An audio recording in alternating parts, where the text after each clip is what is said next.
you for joining me on Nothing But a Number. My guest today is Dr. Carole Easton OBE, Chief Executive of the Centre for Ageing Better. Carole began her career as a child and family psychotherapist in the NHS. Before joining the Centre for Ageing Better in 2021, Carole's previous roles include Interim Chief Executive at Refuge and the British Lung Foundation and Chief Executive at the Young Women's Trust. She's been Chair of Young Minds and a trustee at DePaul UK, the youth homelessness charity, as well as Advance, which works to end violence against women and girls. Welcome, Carole. Thank you.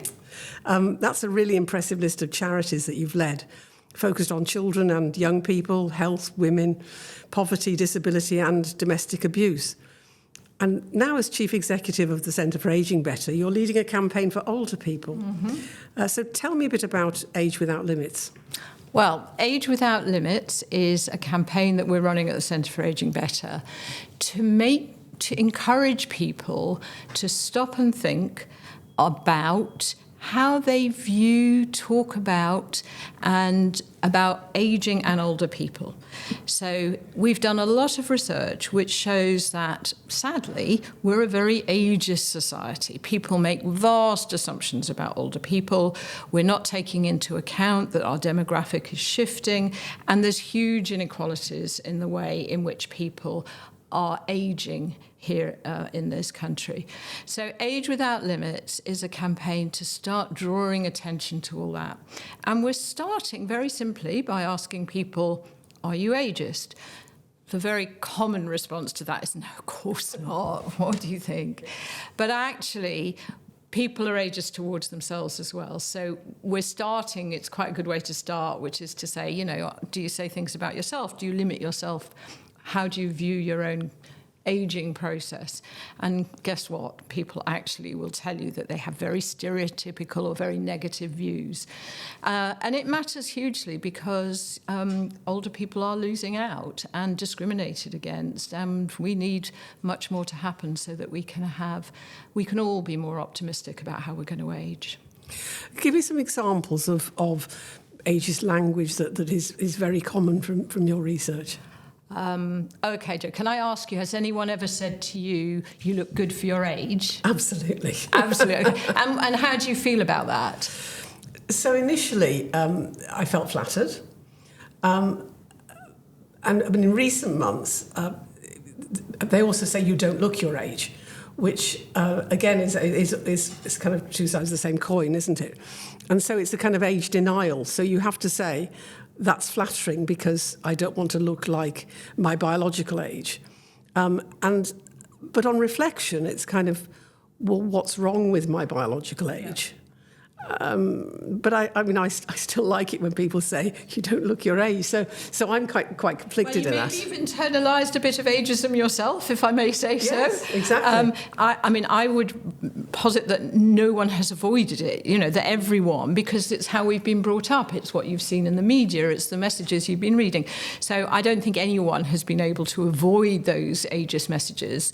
But I think, you know, when someone says to me, you look good for your age, what they're saying is most older people look pretty rubbish, but you look a little bit better than that, and so I'm not sure it's a compliment. You look good, I can go with, but as you say, or you know that what's wrong with signs of aging? You know, we have this whole anti-aging industry which gives out such a strong message that signs of aging should be avoided at all costs. Do you know even 8-year-olds are using anti-aging creams nowadays? I mean, just to give you a sense of the damage that it does.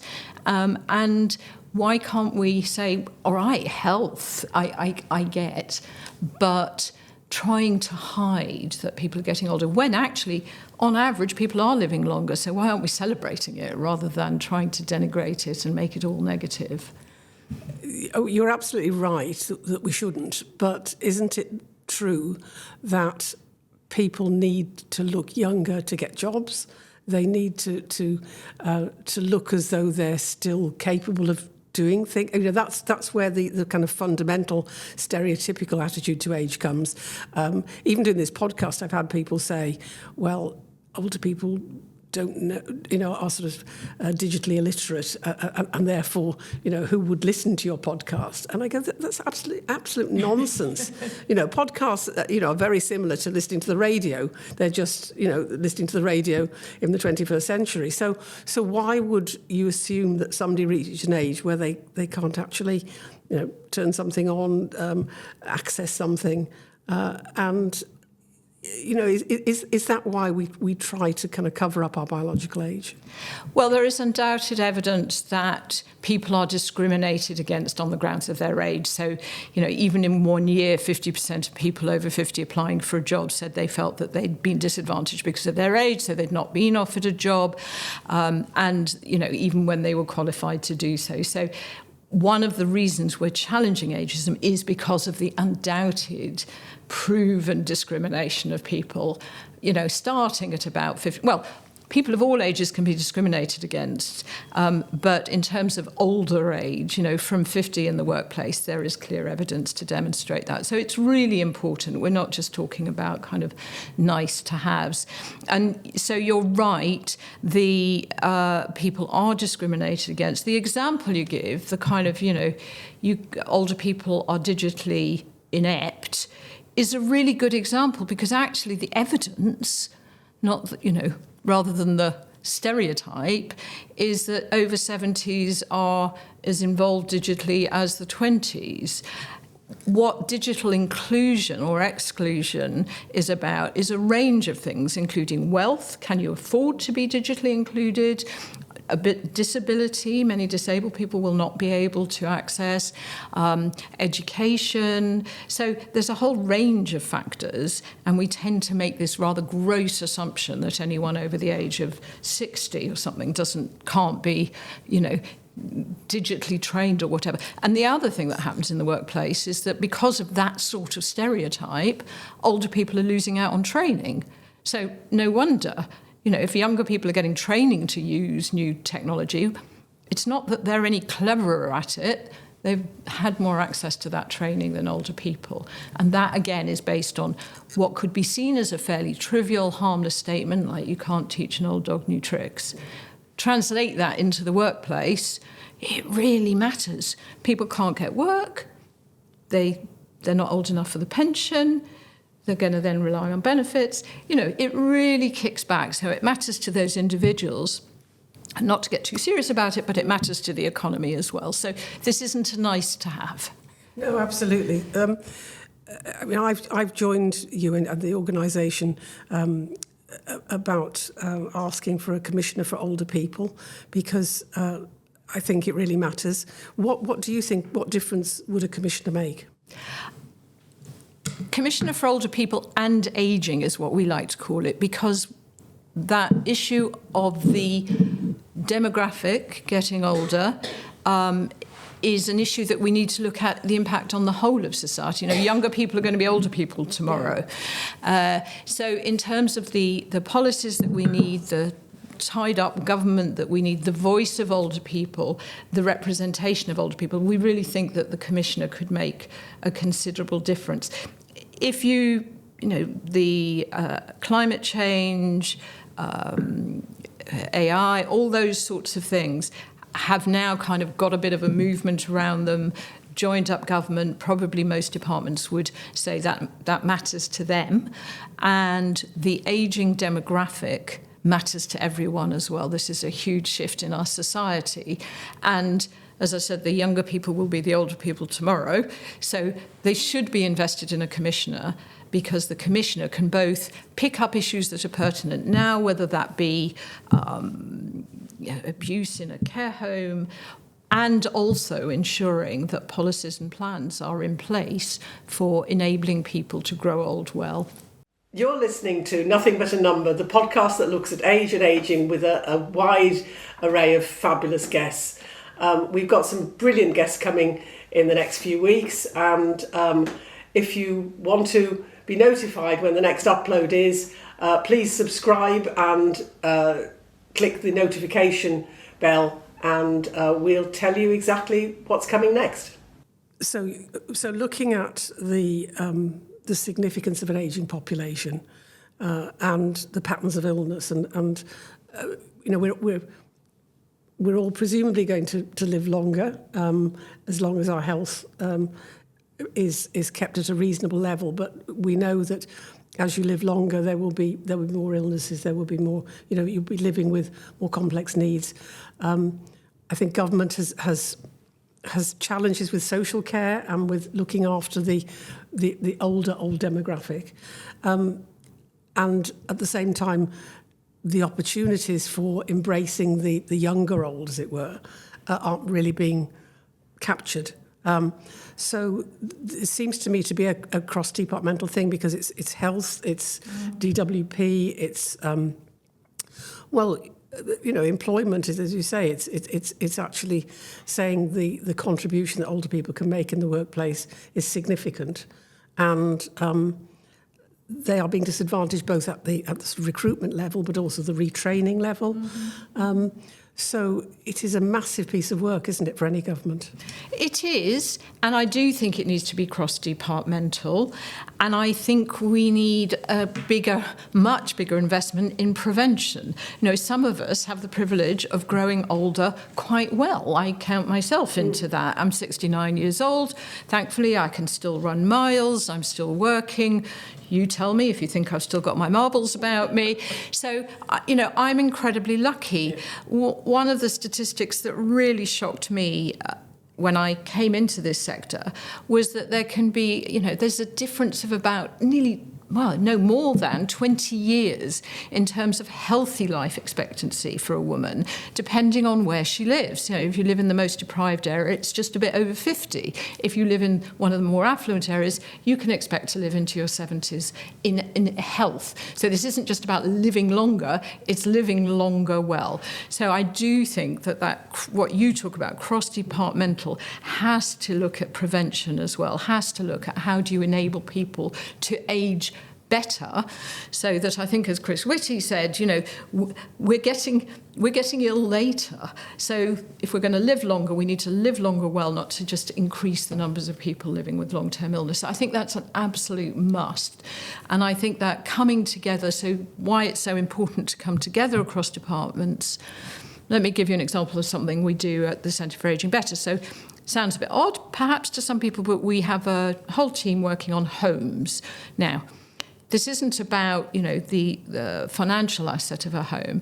This is about the fact that at the moment there are millions of people living in homes that are damaging their health and well-being. So they're falling over unnecessarily, ending up in hospital. That creates a burden on our health service. It creates a burden on our economy, and let alone what it does for that individual. So if we can invest in homes, so you need DLUC, and make our homes safer places to be, you give more people the chance to age better. So that's got to be a combination of health, of local government, of DLUC, of exactly cross-departmental.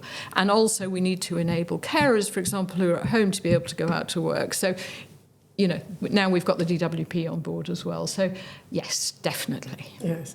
I mean, it's interesting, talking about housing. So do you think it's a good policy to build homes for older people, and so that we have lots of sort of retirement villages, and I do wonder whether isolating communities of older people is necessarily in the round a good thing, because I do think the intergenerational contact is important as well, because we've got, as you know, challenges with young people's mental health and confidence, and there is a role, I think, for mentorship of young people by older people. But if we build these sort of silos of communities that are purely one generation, if you like, that is kind of counterintuitive. I think for some people, those sorts of communities are great. Majority of people want to live in their communities that they are comfortable with, where they've got connections, they've got friends, they've got family, potentially, where they've got transport so they can get to the shops, where the community is welcoming. So I think retirement homes, say, work for some, but we run, for example, the network of age-friendly communities in this country, and the important thing about age-friendly communities is they're trying to make their communities, their local areas, friendly for all ages, so that, as you say, younger people are still interacting with older people and vice versa. People can get to the shops or to their local community activities in an accessible way. So as well as retirement homes, I think we have to really look at how we're developing homes and housing. Only a tiny proportion of homes in this country are accessible. We're all going to get disabled as we get older, and yet only 9% of our homes have accessibility features. So this is, for me, it's both about what we're doing in our communities now, what we're doing in our homes now, and also where are we building homes within communities that older people can stay. And as you say, not siloing people, because then they become miserable and depressed as well, and then we have more of a burden, again, a mental health burden. So it pays everyone in the longer run. But it does require investment in those localities, yes. So at a time when young people are struggling to get on the housing ladder, and there's a lot of talk about, if you like, the baby boom generation being the fortunate generation because they were the last generation that could afford to buy their own homes and everything. Do you think that there's a political will to focus again on the generation that appears to certainly the younger generation who can't afford to buy homes to be have had an easier route through life? I think it's really important not to pit one generation against the other. There have been challenges in every generation, maybe different ones, but different challenges. And to come back to the homes one of the narratives we hear is, if all these older people would move out of their big homes, then it would solve the problem for the younger people.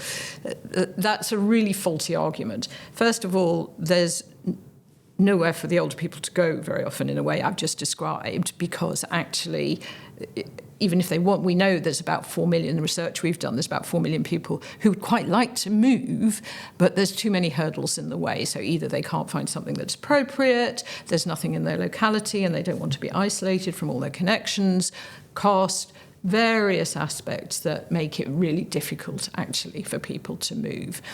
Secondly, I would challenge that even if they did move, given what's happened with house prices in many parts of this country, the younger people wouldn't be able to afford them anyway. So I think there's issues across the generation. There's an issue of affordability now, undoubtedly, for younger people in terms of the relative cost of housing to average salary. That's undeniable. I really liked, I think it was Paul Johnson at the IFS said, the inequalities aren't between generations, they're between families. Because that's the other thing. If you're fortunate enough to be in a wealthier family, you're more likely to inherit, you're more likely to get help with housing from your parents, while there are many families who can't afford that. So I think that's where the inequalities really demonstrate themselves. And I have a real passion because I fear that we pit one generation against the other, and that's not real.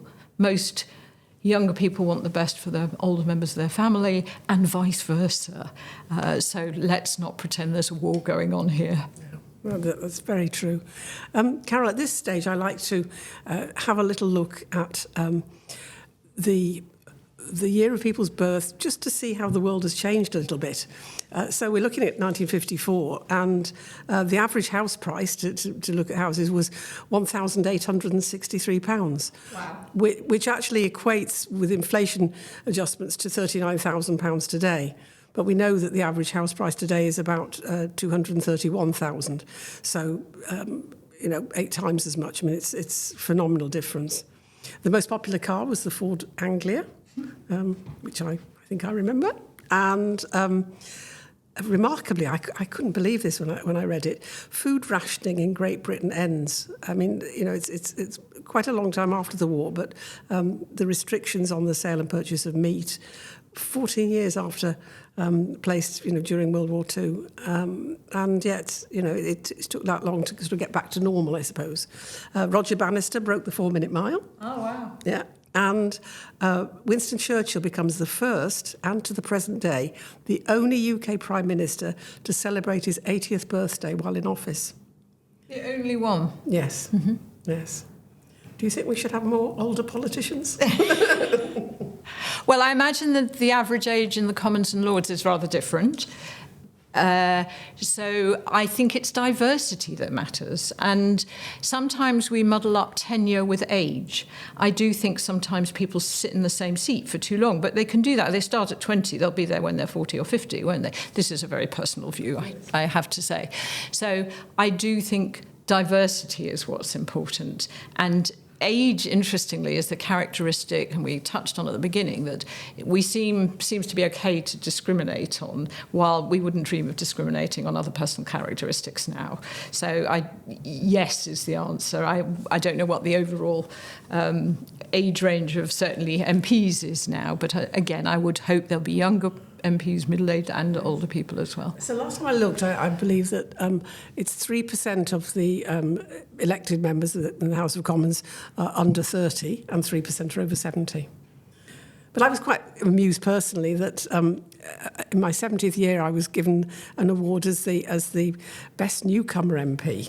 And I thought, well, I bet I'm sure I'm the oldest MP that's ever had the best newcomer MP, because, as you say, it's not about it's about tenure. Yes. And I've always felt that I sort of bring new ideas because I've had a life outside Parliament, and I think that's really important. That it's not about age; it's about what you've done in life and bringing a different perspective. Yeah, I wouldn't disagree with that one at all. Absolutely. I mean, you're very much a kind of troubleshooter, aren't you? I love when I read your CV. You know, you're interim this and interim this. So you like going in, sorting out problems, and then leaving people to sort of get on with it. And I think that says a lot about you. So you like changing the way people work and organisations to help improve things. And you said before we came on air that you found that the voluntary community sector was easier to do that in than in the public sector. Would you like to expand on that a little bit? Yes, two things you touch on there. One is, interestingly, I have great admiration for people who know when to move on, and I hope I've always known to do that too. You're listening to Nothing But a Number, the podcast that looks at age and ageing with a wide array of fabulous guests. We've got some brilliant guests coming in the next few weeks, and if you want to be notified when the next upload is, please subscribe and click the notification bell, and we'll tell you exactly what's coming next. Was admired was a woman who set up the equivalent of Childline in India, Jaruba Lamiria, and she was amazing at starting something, really seeing a need, starting something, getting an organisation going, and making sure it didn't all revolve around her, because that's the risk, isn't it? Particularly when you start something new or you found something, that it becomes sort of so much part of you. And I held on to that. And I hope I know when it's time to move on. But I also enjoy new challenges, so it suits me personality. And the other element of what you pick up is, yes, the difference working in the voluntary sector and in the charities I've worked in is that most of them, we have been delivering service. We've been helping, one person at a time to change their lives, which is hugely rewarding. But I'm not satisfied with that, because in a strange way, I think many of the charities shouldn't need to exist, and we have a responsibility to try and change things so they don't need to exist in the longer term. And the only way you can do that is by research, by evidence gathering, by campaigning, by banging on your door to say, can you do something to change this? And that's the great privilege in many of the charities I've worked in, is that we've been able to do both those things and really learn from the people who have come for advice or assistance, and work with them then to try and change the systems and the structures so that ideally that service may not be needed in the future. No, I think that from what I've read, that's an enormous strength, but it also takes courage to say the organisation I'm working in doesn't actually need to exist, and it's better if it's merged with another organisation. But I think that is a vital role that all too often I do a lot of work within the charitable sector, and it is very much about saying the best and most sustainable way of working has got to be to see if multiple charities all need the same back office, or if it makes sense to merge it. Have you ever sat down and planned your career, or has it been a bit sort of serendipitous? It's serendipitous exactly the word I would use for it. I even looked up before I came here how to spell it because I realised I didn't know. So yes, I always hated that question in interviews where they said, well, where do you see yourself in 5 years' time? And my heart would sink because actually the honest answer would have probably been I haven't got a clue. I've been in a very lucky position that I've been able to take up exciting opportunities, been offered really rewarding jobs. So it has been serendipitous. I think the theme has always been there in that obviously there's been that kind of social justice element to what I do, and there's generally about people and enabling, trying to continue to kind of look at how we address inequalities. So I think there are themes, but I have had a huge range within that. Yeah, I was very struck, and I have to say I'm a serendipity career person myself. So it chimed very much with, it's nice to meet somebody that comes from the same place of not having planned their life out. It's much more exciting that way, I think, isn't it? So in that spirit, have you got a plan for the future, or will you just wait and see what comes along? I don't plan very far into the future now. I'm trying to remember if I did when I was younger. I don't recall. I think, again, I'm very lucky that I might be planning a few months ahead, but that's probably enough. Life changes. That's the thing. You plan too hard, something comes along and derails you, doesn't it? So, no, I'm very happy doing the job, for example, that I'm doing. I haven't got an end date in mind. My boss might tell me differently, but, I really think that we have still a huge amount to do to look at how older people are viewed, the discrimination they face in this country. I fear the job will not be done too swiftly, but I hope we'll make strides. And personally, I have family and plenty to occupy me. So we've talked about the challenges of recruitment for an older person. We haven't really looked at the role that business and the private sector might play in changing the dynamics as to how older people can actually take an active role in the workplace, but also attitudinal change to older people. Do you think that the private sector has an important role in this?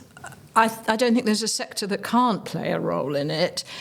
We run at the Centre for Ageing Better something called the Age-Friendly Employer Pledge, for example, which is a very light touch and easy mechanism for employers to demonstrate that they value older workers, that they want to recruit them, that they will train them, that they will give them a culture in which they can thrive. So the answer has to be yes. And what strikes me as slightly odd, if you think about the representation of older people, there's a huge market, if you want to look at it that way, in over 50s. But you don't see older people represented in advertisements or in the media or even on television. So you kind of go, that's a bit odd, isn't it? Why is the private sector putting up, an anti-aging cream and putting it, well, they shouldn't be putting anti-aging cream at all, but, that aside, whatever. But assuming that if they keep putting images of younger people, that older people are going to go, well, that's me. Why are they not including older people in their marketing as well? So there's a strange question. The answer to that has to be because they fear that people will see it negatively. So it's feeding the whole ageist culture. So that's on one area. I feel that any company needs to stop and think about how they're viewing their recruitment. I will tell you, I won't name names, but I did speak, when we were launching the Age-Friendly Employer Pledge, I went to one of the think tanks and I said, would you sign the Age-Friendly Employer Pledge? And the leader of that particular think tank said to me, well, why? Everyone we employ is under 35. I went, pardon? And it was like, well, Exactly. But he thought that meant, well, no, there's no point. There's no issue. There's no issue here. We don't have any of those. Yeah, exactly. It was totally ludicrous. So I do think we're also doing work on employment support. So how can we improve the sort of support older people have in terms of getting back into the workplace if they've been out of it, which is really important to private sector, to everybody, the economy as a whole, with the growing, labour shortage that we've got in this country. So there's various ways in which everybody can get engaged in this agenda, for sure. Yes, no, absolutely. I just, as you told that story, remembered what a colleague had once said, introducing me to a group of people at a university. And he said, "Oh, Jo's like a mother hen." And I took him to one side and I said, "Don't ever say that again." And he didn't mean it as an insult. It was kind of, I get sort of organised and friendly, maybe, I don't know. But it is that sort of careless use of language. And going back to advertising, I think we have a culture of youth and beauty, don't we? That only recognises a value in looking perfect, and clearly as you get older, perfection is internal perfection. I mean, is that an ageist thing to say? One can't and shouldn't, I guess, deny the physical signs of aging, but other cultures recognise the value of life experience and, if you like, the wisdom that you can only get with age, because it's about to have experienced things is to be able to understand them better, I guess. What is it? Has our culture changed in this country? That was there a point where older people's wisdom was valued more? I mean, I think generationally, I guess, going back to my parents' generation, there was much more respect for their parents and grandparents. But other cultures, such as Japan, for instance, where my best friend comes from, I remember her saying to me, I don't know if this is still true, that you couldn't do a master's degree until you were 50 because they didn't think you were, had the intellectual rigour. Yes. And I just thought, I rather like that. Yeah. I can't imagine that happening in this country. It's interesting, isn't it? There was a combination, I think, in the past of respect and fear, wasn't there, of perhaps older people. Undoubtedly now, that negativity has built. I don't know when it actually started. Did I say this already, that 8-year-olds are using anti-aging cream? So there is a really strong narrative now, isn't there, that even looking old. But that's a construction. What was even considered to be attractive when I was in my teens is different now. That has changed, actually. So it can change, which just shows it's constructed. It's not, I don't need to tell you that. It's not a real thing. So we could look at a picture of an older person and say she's absolutely stunning, and disregard the fact that she looks like she's 80 or 90, just that she's stunning. So I think we kind of have internalized almost like that's real when it's not. Those views can be changed and do change and evolve over time, undoubtedly. I think how we see older people negatively now also can shift. When it kind of started kicking in big time here, I couldn't honestly say. I think it's been exaggerated by media, by employment, by the discrimination that we're seeing, and that in the past maybe there were, and also we're living longer. So we have to remember that there is, there are more older people and we're older, and there aren't those three clear state, in the past our parents would have probably talked about, you're young, you're middle-aged, and then you're old. Well, certainly I think the baby boomer generation, hippies, whatever, you wouldn't talk in that way anymore. So I think the way we conceive and construct ageing has shifted, but somehow our views of older people haven't caught up with that yet. Yes. Is there also something around that beauty and the pursuit of love and success and happiness is linked to physical appearance. So, you know, the kind of Love Island generation, if you like, and influencers. And, you know, there is very much, and as you say, it's really sad to see very young girls having plastic surgery because they think that, you know, in order to be beautiful, they have to have larger breasts or a smaller nose or whatever. And, you know, does that sort of feed into then, you know, if you believe that is what is good and what leads to all the kind of positives in life, then when you see people who don't match that view of the world, then there's a lack of understanding that you know, that you have to look beneath skin level.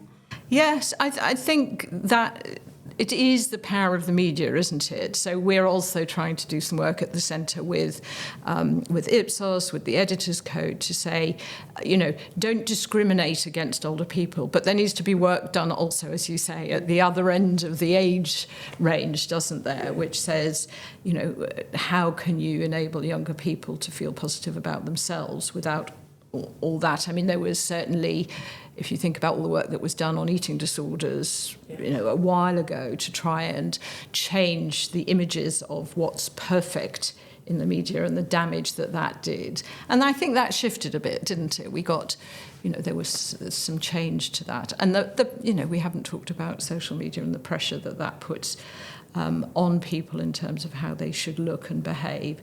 So I think, again, it is a cross-generational imperative. But I'm sure if you ask, you know, older people, does it stop them getting into relationships, they would say no.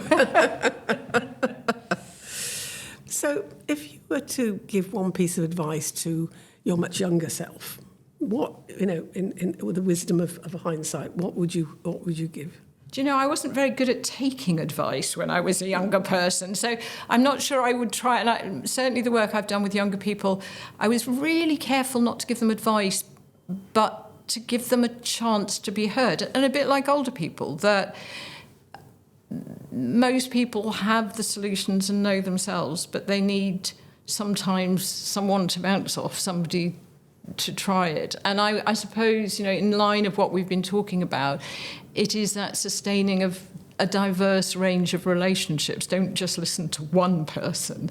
You know, ultimately you have to make your own decisions. But sometimes we perhaps overinvest in one voice rather than hearing what the differences are and then coming to a conclusion ourselves. So, bucket list?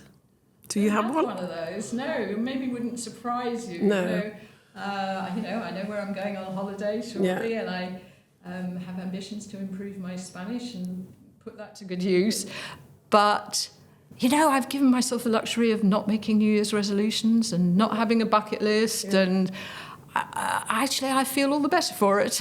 So you just go where life takes you, and not quite. I have commitments, which, but and again, which I see as a privilege. You know, I have a grandson who I take care of sometimes, and I have family who I love very much. So there's enough to keep my mind, and a job that I really love too. So there's enough to keep me stimulated, engaged, and so, you know, planning the odd holiday and it is enough for me. I don't, you know, I've learned, I suppose, over the years, you make plans way out, something is going to come and knock it off track, isn't it? And then you're just disappointed. So, no, I feel very fortunate. I don't particularly want one. Fantastic. Carole, it's been lovely talking to you. Thank you so much for coming to join me today. Pleasure.